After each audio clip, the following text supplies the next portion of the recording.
Welcome to SI UK India webinar. Thank you so much for joining us. We are now live with University of Nottingham. Today we have Rahul and Georgina with us. They will be taking us through this webinar. We'll answer all the questions after the presentation during the Q&A session. So let's start the webinar. Over to you, Rahul.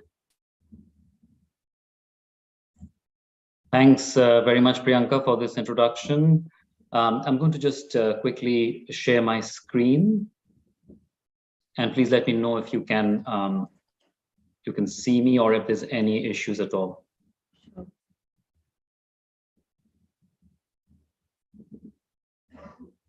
Can you see my screen now? Yeah, it's visible. Great, and I'll just start off then. So welcome everyone. So the purpose of today's webinar, of course, is to talk about the Economics Master's Program at the University of Nottingham. So just to give you a little bit of an introduction about myself before we launch right in, I did my undergraduate studies in India in Calcutta in Presidency College, which is now Presidency University, in fact. I did my master's then at the Indian Statistical Institute in New Delhi, and then I went for my PhD into the University of Michigan, Ann Arbor. I was then an assistant professor of economics at Geneva, at the Graduate Institute of Geneva in Switzerland, and then I moved to Nottingham about 3 years ago. So I'm very glad that you are all joining us, and just to walk you a little bit through the master's program here, which I'm very proud to be teaching in.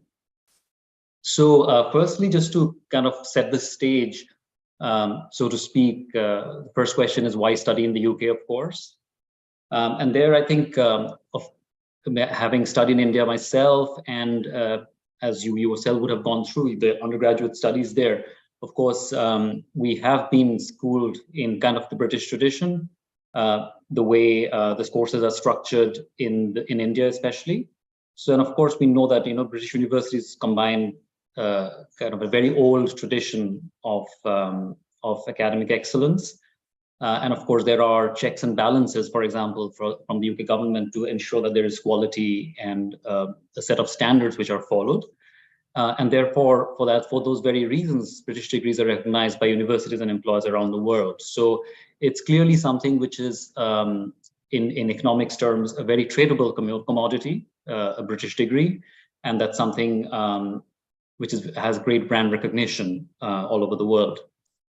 From a more academic perspective, I think what is very important about education in the UK, and especially, I think, a master's degree, is that, of course, you'll be encouraged to think independently, develop your critical thinking, and I think that's a very, very critical aspect of the master's degree here. And of course, also problem solving and decision-making skills, and which will be very handy if you either join academia or a policy or more of a policy path in your career. And also, it's great, of course, to study in the UK because it's very multicultural. And believe me, especially in Nottingham, you'll fit right in. So it's a great, very diverse city itself. The class itself is super diverse. And UK in general is very diverse, so great place to work and study. Why Nottingham specifically? Of course, it's ranked as a top UK university, and I'm going to talk a little bit more later on about the rankings of the economics department itself. And along a number of criteria and a number of rankings, Nottingham is very, very highly ranked. And I'm going to talk in more detail about the economics rankings specifically. So now coming to kind of the School of Economics itself, just to give you some idea about the program, so to speak. A master's, obviously, it provides a very logical and rigorous perspective on human behavior, as we all know, and that's what the study of economics is about. And in general, it's valued by a wide range of employers around the world, in finance, in business, in consulting, government, and of course, in academia as well. And former master students from Nottingham are basically all over the globe, and they work in academia, government, private sector, and also the other aspects that are listed, where are banking, business, consulting, and so on. And of course, I think what's very important, and which is one of the, I think the big differences with a bachelor's degree is that it gives you a very rigorous background in a number of aspects of economics, which I think are not taught very rigorously at the bachelor's level, but are very important for research and policy-oriented jobs.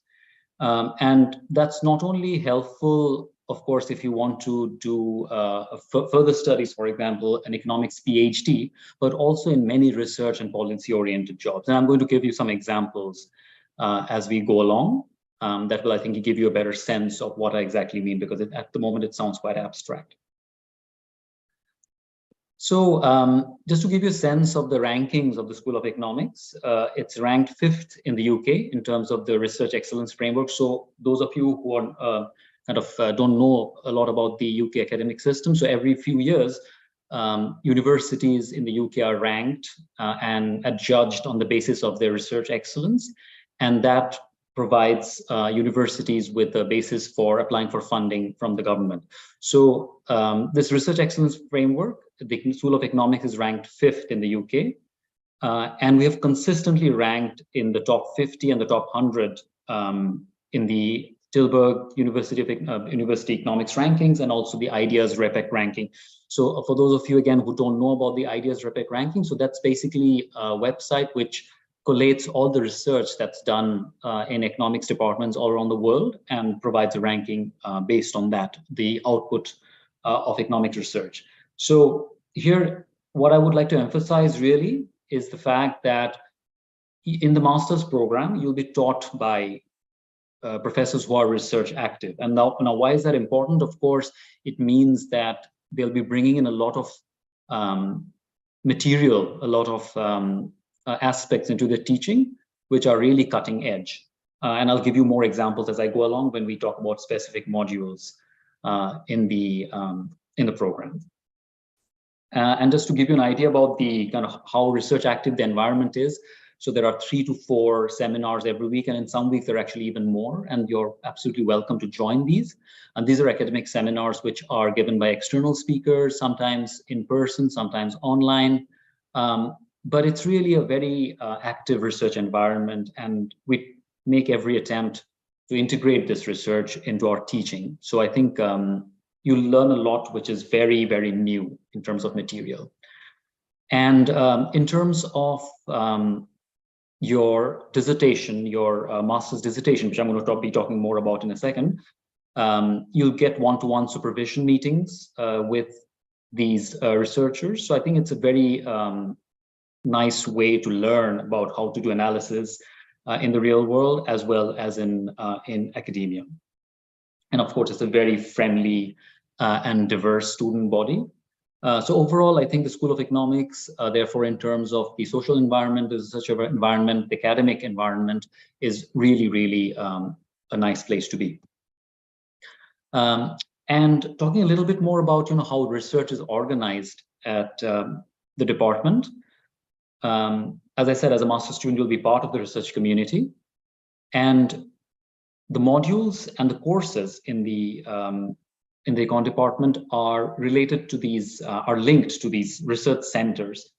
And these research centers are essentially clusters of people working on similar topics.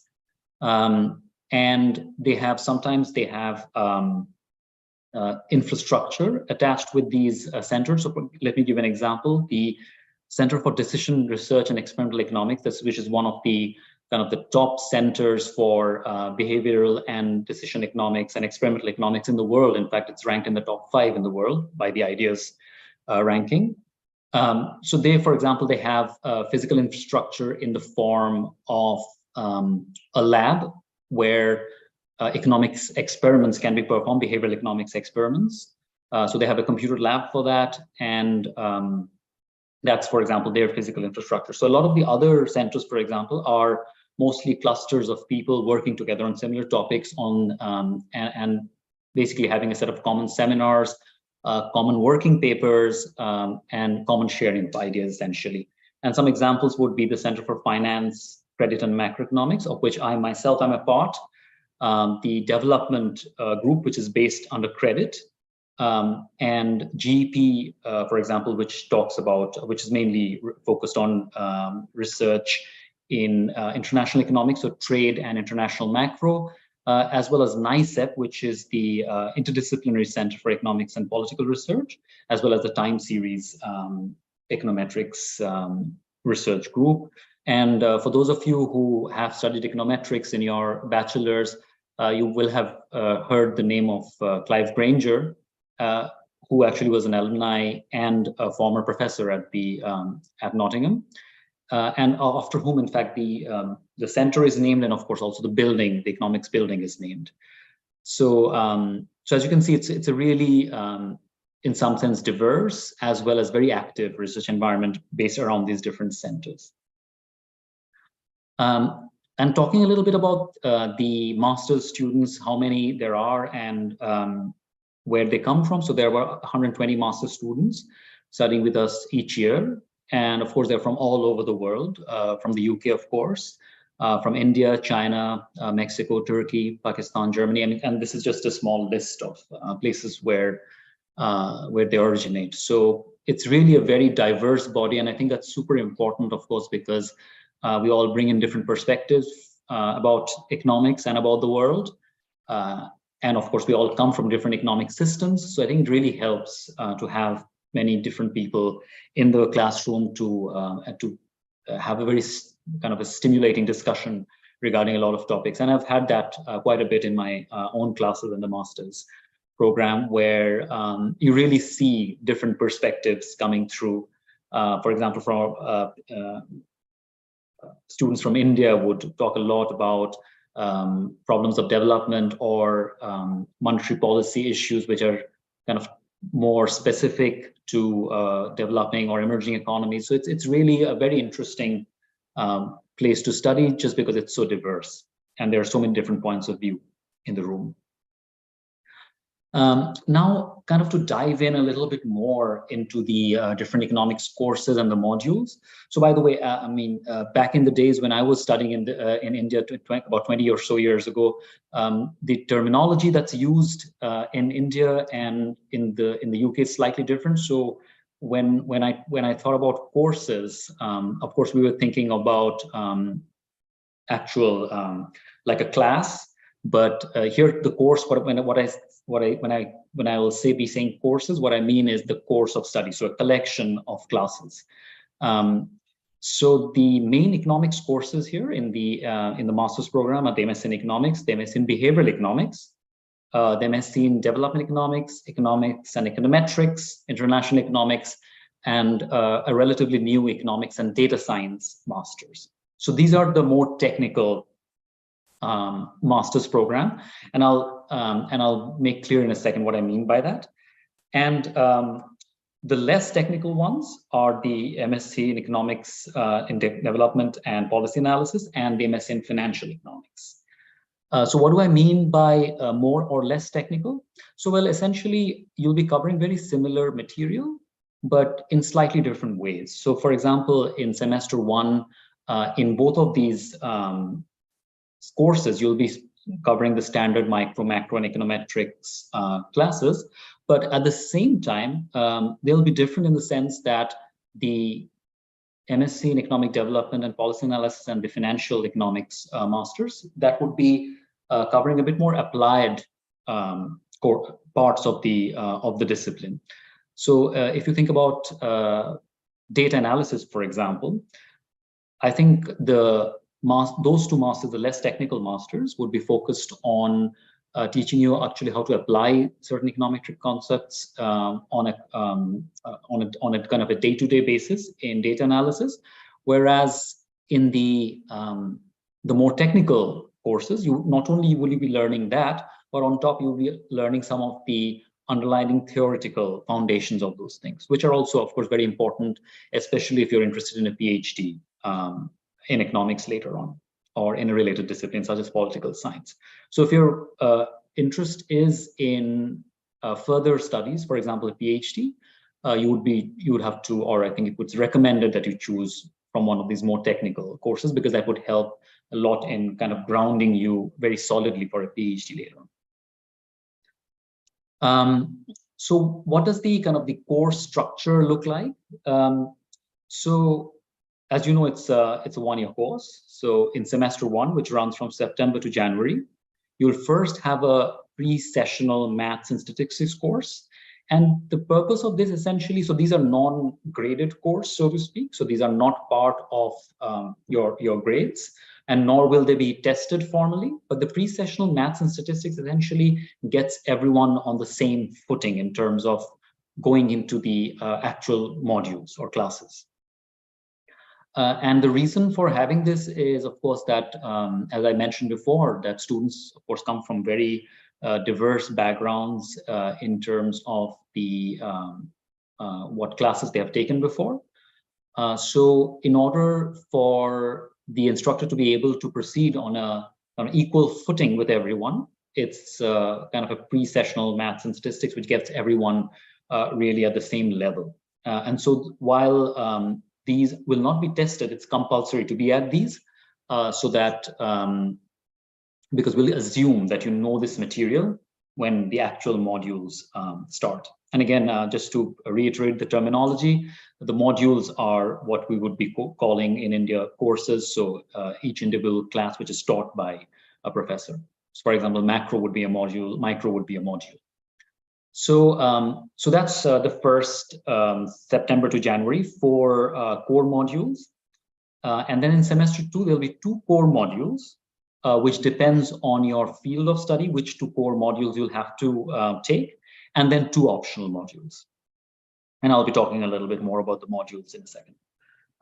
And the kind of the last bit, which is the summer session, so May to August, when there are no more classes, what you'll be expected to do is to work on your dissertation, which will, of course, form a big chunk of your grades. So just to give you an idea, the courses, all the courses here are in the masters are have 180 credits, and out of that 60 credits goes towards the dissertation. And of course, that you can see that it's a big part of your grade. It's a big part of what you're expected to be learning.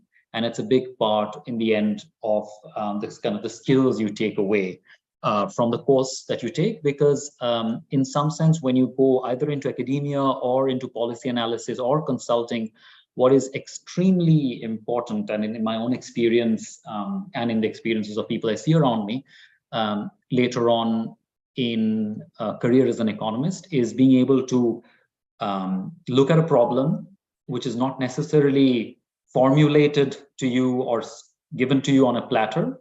So you take a real world issue, formulate a problem around it, set it down in economics terms, and try to solve it either in a theoretical sense or using data. So basically this training that you receive in looking at a real world situation and coming up with a how to formulate it as a problem and then solving it, that is, I think, the kind of key part of this dissertation module, and that is why we place a very large chunk of the credits towards it. All right, and of course, as you know, towards the end, I'll be taking questions. So if you have any questions, note them down, and we can talk about them later on. So what are these semester 1 core modules? Just to give you an idea. So in the MSc in Economics, Development, International, Behavioral Economics, and Econometrics, so basically the ones which are listed here, except the data sciences one, What you'll be learning in the first semester are, of course, a micro theory, macro theory, and this would be familiar to all of you because you've done your undergraduate in economics in India, but it'll be done in a more rigorous way. You'll also be having econometric theory. As I mentioned, that's kind of the theoretical and statistical underpinnings of econometrics, and also economic data analysis. For the MSc Economics in Development Policy and Policy Analysis and the Financial Economics, as you can see, it's very similar in the sense that you have something to do with consumers and firm behavior, so micro theory essentially, but it will be focusing more on an applied aspect of micro theory. As well as macro theory, which is taught this economic cycles, frictions, and policy, which is taught by myself actually the last year. And there also the emphasis is a little bit on applied problems. I mean, especially in the context, since it's part of the development and policy analysis course, I try to talk a lot about the problems, the macroeconomic problems of developing countries and developed and emerging economies, and what are the typical policy tools which are used to do so in an open economy. What you will also notice that the only common element, so to speak, in all these courses of study is the economic data analysis. And this kind of links back to what I was saying earlier, that we place a lot of emphasis these days on the analysis of real economic data. And so that's something which is common to all the modules, and that is something you'll learn no matter which MSc you choose. The last course I wanted to talk about was this MSc in Economics and Data Sciences, which is relatively new. And I think it's a very exciting new course of study. So there you'll be doing micro theory or macro theory. So you can specialize in any one of these. You'll be doing machine learning, which is, of course, if you have been following the news, it's kind of the really a big thing about how statistical tools can be used by economists and econometricians to train, in a sense, computer programs to learn from big data sets and then apply that to other problems. So machine learning for economics, econometric theory as well, which is common, as you can see, between the data sciences and the MSc Economics, and finally, economic data analysis. And again, hold your questions till the end, note them down, and happy to answer anything that you might be wondering about. So what are the optional modules for semester 2? So just to remind you, semester 2 is is what goes on from February to May.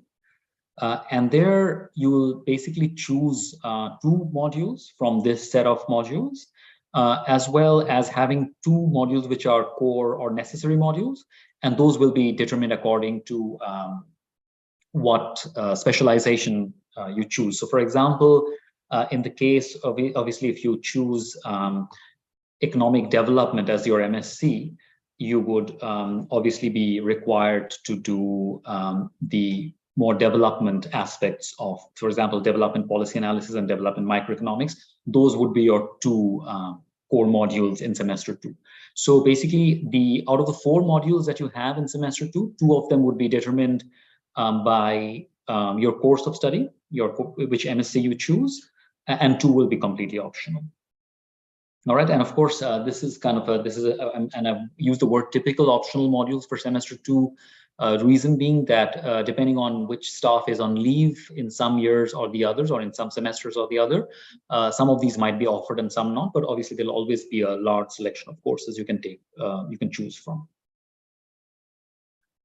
Now, kind of moving over to the dissertation. So how that works is that you choose a broad topic at the start of semester 2, and it is based on your degree. So for example, if you do a degree in international economics, the MSc in international economics, you choose something which has to do with either international trade or the international aspects of monetary policy and so on. So it's based on your degree and of course on your own interests. And what would be happening around semester 2, in the middle of semester 2, is that there'll be someone allocating you a supervisor depending on your own research interests and their research interests. So they would try to find a good match between the 2 of you. And then you meet to define a specific research question. So I think one of the key things that you will learn, as I kind of already mentioned, is that to define a research question is actually quite it's a bit of a dark art in a sense, because it's not something which is easily learned, but it comes across as a soft learning outcome from a lot of interactions with your supervisor. So it's something that it would it's a very interesting and very rewarding process, because it also lets you apply these same processes later on to if you're going to consulting or academia or policy work, because defining a real world issue in terms of a specific research question that can be answered with the data that you have or with the theoretical tools that you have is actually it's surprisingly difficult, and it's a very interesting learning outcome in some sense. And there's a linked module, which is the economic research methodology, which is the ERM, and this essentially provides guidance on how to write the dissertation. That is in the earlier part of the dissertation writing process. And then you'll have one-to-one supervision meetings in March, May, and August. And essentially, these will guide you through the entire process. For example, in March, you kind of select the topic. In May, you have a bit more idea about what you're going to write about. And in August, of course, would be your last meeting when you finalize the details of the dissertation. And basically, at the end of August, you'll be required to submit this 15,000-word dissertation, kind of the magnus opus, so to speak, of your degree.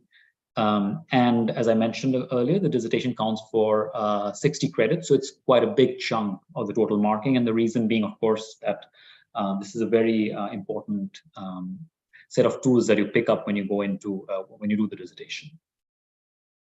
The other thing I just wanted to talk about briefly is this dual degree option that you have if you study at Nottingham. So basically, the School of Economics at Nottingham has links with the Department of Economics at the University of Constance and Tübingen in Germany.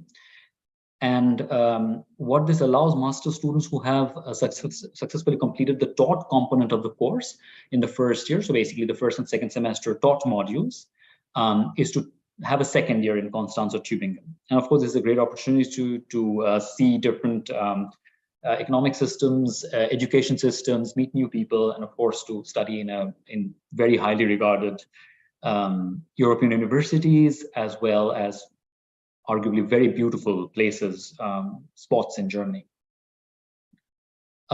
So I don't know if Rohil is here. I'm here. Thanks, Rohit. So what I'm going to do is I'm going to hand over to you to talk about the entry requirements and funding, etc. And just let me know I can advance the slides for you. Great, thank you. Okay, can we move to the next slide? Thank you. So in terms of the entry requirements, what we look for is a minimum of 60% to a 70%. So for this, we maintain a tier list. So for a tier 1, it would be a 60%, like a University of Delhi, University of Mumbai, all of the IITs. For an Amity, 65%. And for tier 3, we look at 70%. So we keep on updating a couple of years. We are trying to make this public on the website so it becomes easier for the students, but I think this is still under process. In terms of English requirements, so most of the courses we need a 6.5 and a 6 in each of the elements. Can we move to the next slide? So for all of these 15 universities, we offer an automatic exemption. So all you have to do is upload your degree and mark sheets, and you will get the unconditional offer letter where you will not be required to give the English language exam. If you focus on the last 2 lines, so we also give an exemption for CBSE and ICSE students. Could be class 10th, could be class 12th. If you have scored over 75 in English, you will get the waiver. And earlier there used to be a 10-year limit to this, but now we've removed that. So it could be in 1985, 1990, we still will give you the English language waiver. Thanks. Can we move to the next one? Yes, so in terms of scholarships, we offer 2 application-based scholarships. So this is for all of the students from South Asia. The first one is Developing Solutions Master Scholarship, which is 50% or 100% of your tuition fees. And the second one is South Asia Postgraduate Excellence Award. So Developing Solutions goes up till 100% scholarship. It's a fully funded scholarship. And second one is between 4,000 to 8,000. So the applying process for both of these is very, very similar. First step is to get an offer from the university, conditional or unconditional offer letter, and then answer a few questions, mainly regarding why have you chosen University of Nottingham, your career objectives, etc. So developing solutions focuses more on on the future.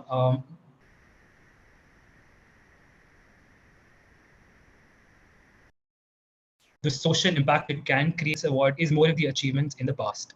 So both of them have a deadline of 17th of May, which means that you need to have an offer before this. And if you're planning to go in 2023, you should apply as soon as possible. If next year, then January to I think March is a very good time to apply for the scholarships. Okay, next slide, please. Yes, so we've got three campuses in the UK, and University Park is the major campus. It's 300 acres. We've consistently won the Green Flag Award for the last 10 years. It has the Sports Village, the Trent Building, as you can see, a very beautiful lake on the campus as well. So in the next slide, we will see. Yes, so the David Ross Sports Village on the left side. So the university has invested around £40 billion on the sports village. It's got all of the amazing facilities. If you're living on inside of campus, then you get these facilities for free. So the membership is free. If you're living off campus, you need to buy a membership either weekly or on a monthly basis. So in the middle is the Trent Building and the Cripps Health Center on the top right. So if you have any medical issues, you want to get a checkup done with the GP, then I think Cripps Health Center is the place to go. There are a few restaurants at the Portland building if you want to go eat after your classes. And a lot of the accommodations would be on University Park campus, but a lot of them are also off campus. So next slide, please. So in terms of accommodations, we guarantee accommodations for all our students. We usually open the applications on 17th of April. So if you apply between April to July, it's guaranteed you will definitely get one out of the three preferred choices. Most of these are single occupancies. And a lot of varieties of accommodations are available, mainly for postgrad students. It is self-catered. For undergrad students, you do have the option of catered halls as well.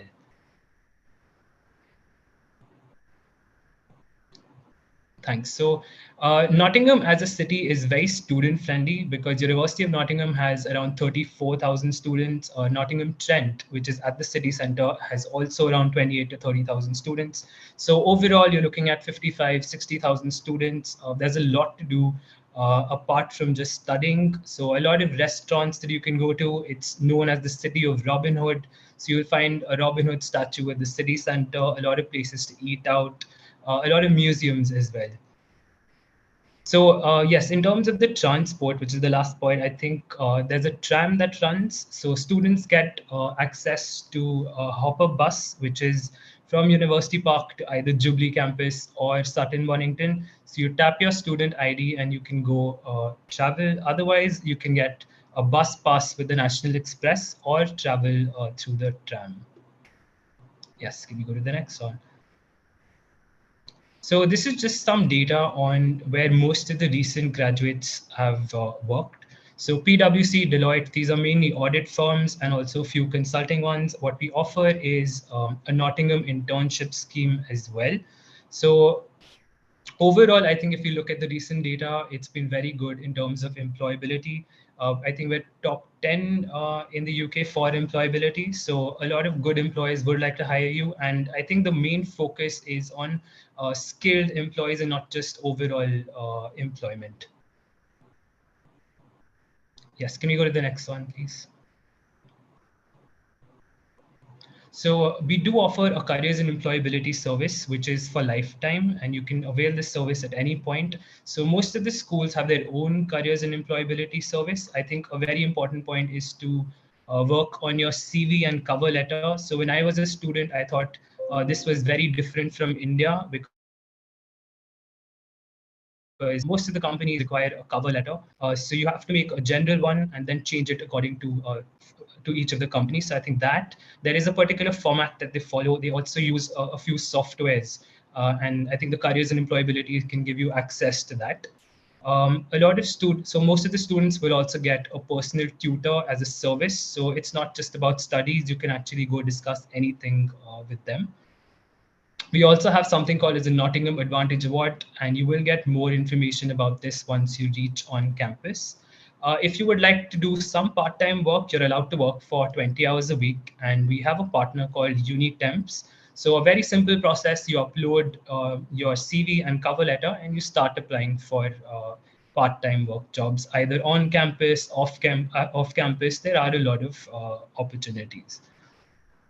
Over 200 clubs and societies, so there's a lot to do on campus, and you can make a lot of friends by joining these clubs and societies. Thanks. Can we go to the next one?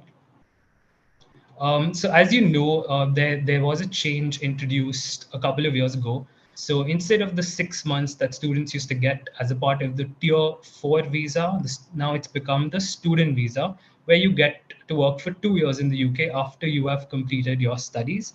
And there is no limit to this. You can work for more than 20 hours a week. Yes. The next one, please. Yes, so if you do have any questions, you can write Rahul's email ID, or you can send it to me. If it's about the course, I think Rahul would be the right person. If you want to know about the entry requirements, about the university, you can write to me. So if there are any questions, please go ahead.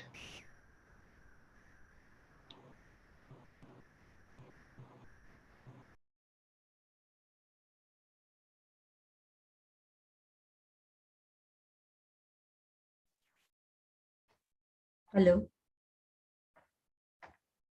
Yep. Am I audible to you? Yes. Yeah, so thank you for taking out your time and giving us this insightful presentation. Now time for the Q&A session. We'll start the Q&A session. I will read out the questions from the YouTube chat box.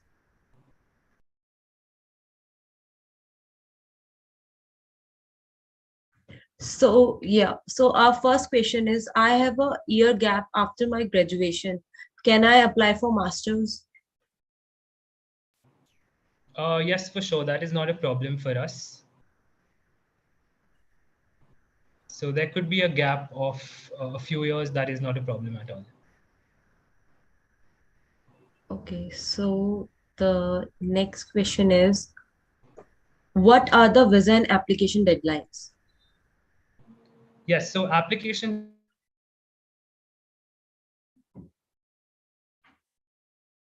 deadlines actually differ according to the number. Around May is the time when most of the courses close. So economics, for now, everything is still open. What we have closed right now is the business school courses and physiotherapy. But I think students, if they're planning to go for 2023, they can still apply for most of the courses. Okay. So our next question is, do you have student accommodation? If so, how does it work? Yes, so once students get an offer from the university, they get a separate email to set up their accommodations account. Applications for accommodations open on the 17th of April, which is just very close now. So once that happens, you give us your 3 choices and we guarantee accommodation. So we'll definitely give you 1 out of those 3 preferred choices. Some are on campus, some are off campus. Okay. Yeah. So our next question is, what is the employability rate for postgraduates? Employability rate for economics, I think it's close to 100%. Rahul, would you like to add something to that specifically for economics? So, I mean, in terms of the kind of places that people end up working for, I think, as you mentioned, there's a bunch of consulting firms and accounting firms and so on, as well as academia, of course, in terms of further studies in academia. So you would have, for example, I mean, if you are joining in the master's program, you can go over to do a PhD in economics as well, either at Nottingham or elsewhere. And so I think in terms of the places that people land up, these are where normally people would go and end up working. That would be my 2 cents on it. Okay, so the next question is, please let me know the fee structure. Yes, so fee structure for MSc Economics would be £25,000, and this has to be paid in 3 installments. So once students get an offer from the university, they need to pay something called as a cash deposit, which is the confirmation of acceptance of studies, which is £2,000, which is deducted from the first installment. So once that is paid, the other parts are usually paid in October, January, and I believe May. So the next question is, I have completed my bachelor's in arts. Can I apply for economics?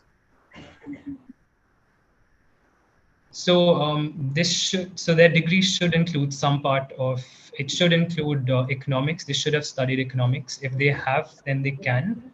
But if they have never studied economics, then it's not recommended that they should apply. Okay. So the next question is, do you have information on average earning post completing your master's in economics? So this is very subjective because the work experience that students have, the skills that they have, it differs. So the salary package, what a person can get after 5 years of work experience and what a person can get immediately after studying their master's without any work experience would be very different. So it's difficult to give a general answer for this, but very, very subjective in terms of your skills that you have and the overall experience that you have. Okay. So the next question is it still possible to apply for scholarship for September start? Yes, it's still possible. So the slide that I showed, Developing Solutions and South Asia PG Excellence, both of them have a deadline of 17th of May. So it's still possible to apply for these scholarships because it's not done on a rolling basis. We accept all of the applications till 17th of May, and then we give out the results in the first week of July. Okay. Is IELTS mandatory? IELTS we do require for most of the courses. We do accept TOEFL as well. But like I said, if someone has studied from a CBSE, ICSE board, scored over 75 in English, there is an automatic waiver that they can take. And also, if they have studied at University of Delhi, Mumbai, etc., then there's an automatic exemption. Okay. So the next question is, can I enroll in your master's program with BCom without any prior relative work experience? We don't require work experience, but the students should have studied a few modules of economics. So that is the most important thing. But for most of our MSc courses, we do not require any work experience. The next question is, I have a 1-year gap after my 12th. Can I apply for master's in economics? Yes, that is not a problem for us. Okay. How helpful and accessible are the instructors? So I think I can take that. So I think helpful and accessible in the sense that we, of course, the classes are in person, obviously these days, since we have moved away from the online classes. So they are, of course, you're welcome to come and talk to any of the instructors after class itself. There are regular office hours that you can come to as well. And which I think sometimes are underutilized in some sense. So yeah, definitely there's a lot of contact hours which you can have. And also, as I think was mentioned in one of the slides, you also have access to what is known as a personal tutoring system, which is essentially that you'll be assigned one faculty member who is who can answer, general questions or specific academic questions that you may have, which sometimes if they're not pertaining to one particular module, and if you can't ask the instructor themselves, you can always go and ask your personal tutor about those questions. So yes, so I think the short version of the answer is yes, you do have a lot of access to instructors. Okay. So the next question is, I want to apply for economics masters, and what are the entry requirements?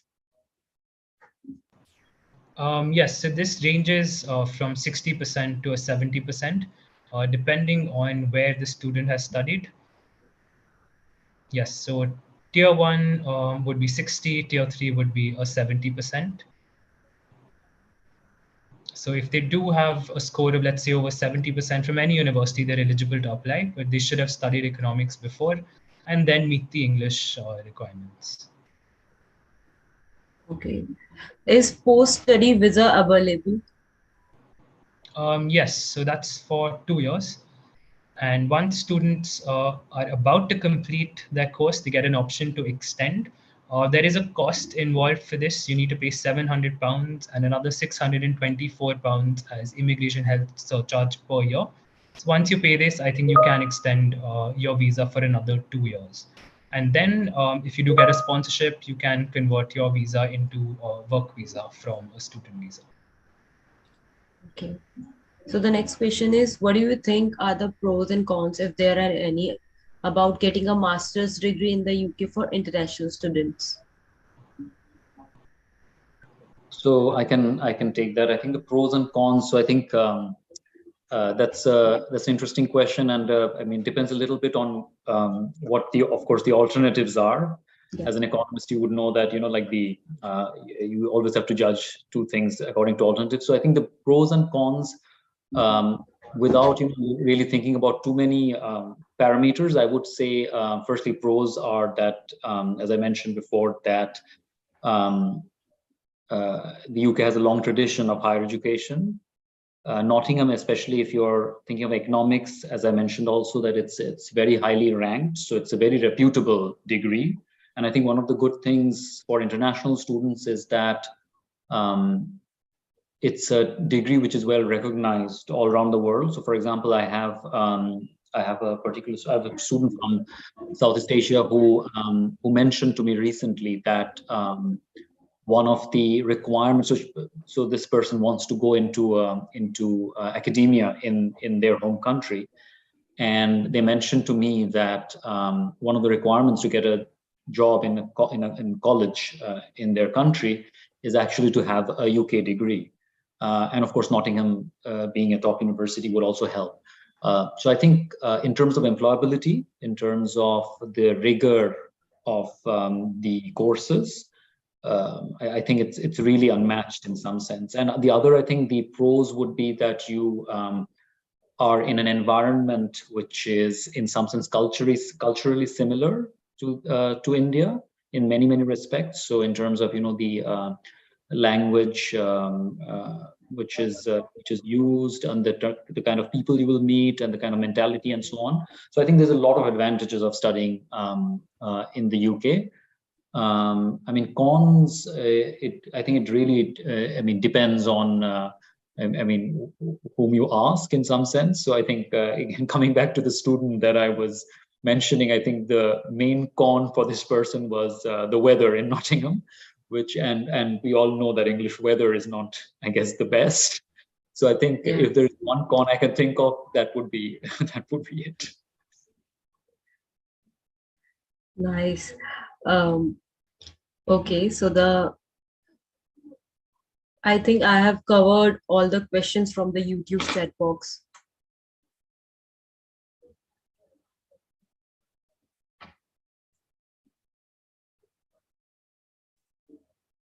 If there are no more questions, of course, as you, I'm just going to go back to the last slide so that you have access to the email addresses, and you can also look us up. Both Rohil and myself, we are on the university's website. So feel free to email us. I think the right person to email about things like scholarship and other administrative details would be Rohil. As if you want details about the courses themselves, then I think I would be the right person to ask. So the courses or the modules, then I would be the right person to ask. Thank you so much, Rohil and Rahul, for answering all the questions so well. So do you want to share any final words? No, I mean, just that, just to reiterate that, it's a great department. We would love to have you here. And just to, end on a slightly positive note, as you can see from the photograph on my screen, I mean, we do sometimes have sunny weather here. So I think, yeah, we look forward to having you in our classes and welcoming you here. Yeah. So thank you so much for your valuable time, everyone. To all the audience, if you have any further questions, please feel free to contact SIUK India office. For more updates, do follow us on our social media handles. Bye bye. Take care.